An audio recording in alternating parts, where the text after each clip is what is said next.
Today we're having an interview with Subminor, who is one of the performers at Oxjam on Friday night. He is a beatboxer, but when did you start performing it and how long have you been doing it for?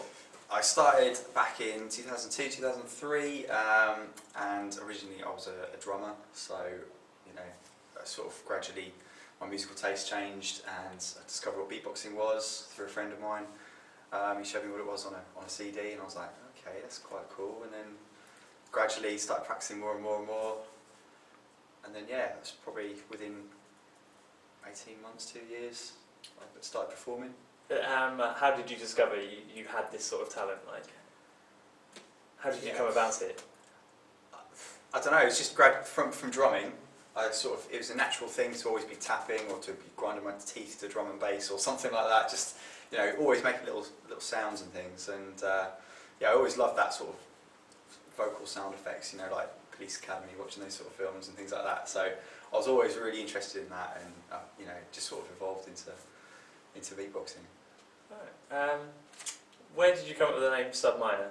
So, I mean, obviously that's not your real name. Yeah, I have no idea. It was just right, I need a stage name, and I was just like combining different words together, and yeah, ended up with Subminor, which I thought at the time sounded pretty cool, and it's stuck ever since. So yeah, there's no real reason. It's just pure fluke. Yeah. So obviously your genre of music is beatboxing, so it's kind of a mixture of all sorts. Yeah, a mixture of all sorts. I've done hip hop, I've done drum and bass, I've done dance music, I've collaborated with jazz artists. I've done all sorts. So you do sound effects as well? Oh, a few sound effects as well. Yeah, I like the train one. That's the train on YouTube. Yeah, or on your website as well.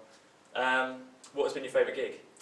My favourite gig, I think, a couple of years ago, I supported diversity when I came to Norwich to switch on the Christmas lights, and yeah, I had about 4 or 5 minutes on stage. I was just before they were coming on as well, so the audience was fully packed. There was 8,000 people outside Chatfield. I think I was in that crowd as well. Yeah, excellent. Yeah, that was really fun. That biggest crowd I've ever done too, so that was really fun. So, you always gig locally, or? Pretty much, yeah. I've done a couple of things further afield, but yeah, generally locally. I've not really been outside. Was the Chatfield the biggest crowd as well? Yeah, pretty much. I've done King's Lynn as well. I did King's Lynn briefly, which was Festival 2 when Lamar was playing, and I think there was a few thousand people then as well. But yeah, I don't think not quite as big as the diversity one. That's still pretty impressive though. Lamar as well, he's got a big star. Yeah, it was at the time, back in the day. Back in the day. Yeah. Funniest thing that's ever happened to you during a gig? Funniest thing? I don't know. Or most embarrassing, or anything like gone majorly wrong? I mean, the worst thing for a beatboxer, right, is if you're performing and you've got a cold. So trying to obviously you're using every part of your face to make these sounds, your nose, your mouth, everything. So to start doing 2 sounds at once, you need your nose quite a lot. So when you've got a cold and you're snotting everywhere and it's just not pretty, trying to cover it up and all that sort of stuff can be a nightmare. So it's probably when you've got a cold and you're performing, it's not very, it's probably not very attractive. You can't focus on the beatboxing so much, you're more focusing on trying to look cool and not having snot going down your face. Lovely. So who inspires you as an artist? I mean, there's loads of beatboxers in the UK, they're all really, really good, and the level of it now is amazing. So I follow quite a lot of the UK beatboxers and seeing what they're doing and the different skills that are coming out at the moment.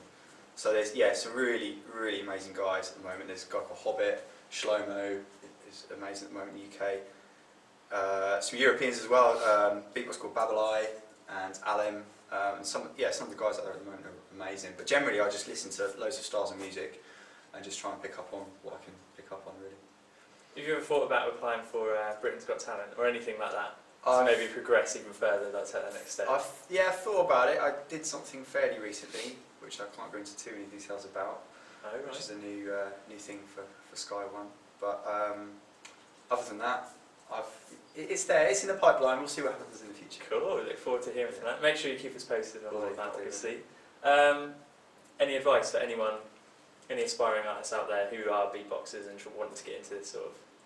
Just if you're interested, just research it, look it up, go on tutorials on the web, and just generally keep practicing as much as you possibly can. You'll off, but You know, eventually when you're good at it, it's really cool to be able to perform. It's kind of like magic. It's like people, you know, the jaws drop, and it's really, It is cool to really be able to do that. unusual, and watching through some of your videos, it's like how is he doing that? It's just a kind of trick of the mind and Yeah, stuff. exactly, And trick it's, of the it's mind. really it's really intriguing actually.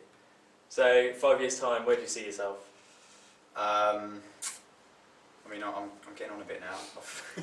I'm 27. I've got 2 kids at home, so we'll see. I'm doing a lot of the teaching at the moment, so I'm teaching beatboxing quite a lot in youth clubs and schools and that sort of thing. So it might take me in that direction. But yeah, performance-wise, I think I'll always be performing a little bit in one way or another. But yeah, we'll see. I don't know. So what made you decide to play at Oxjam? I was asked to come and do it last year, so they've just asked me back. And yeah, I think it's a really good event. It's well organised. There's loads of amazing acts locally that you can come and see, come perform with. You know, it's just a really cool vibe, really cool atmosphere. Yeah. What do you think of the work that Oxfam do? Is that part of the reason behind wanting to perform? I've always done, you know, charity events for all sorts of different charities, and yeah, Oxjam's just one of them that, you know, I like to support. They're you know, good. It's a good charity to back up, really. So yeah, anything I can do for Oxfam and other charities, I'll do my best to. So. Cool. And finally, who are you looking forward to seeing at Oxjam? It's got to be Solco. It's got to be Dumbfound Us. I can't think of all the others off the top of my head at the moment. But There's a lot of so many performers there, so. amazing people. Yeah, it's going to be such a good night. Amazing. Right. Thank you very much.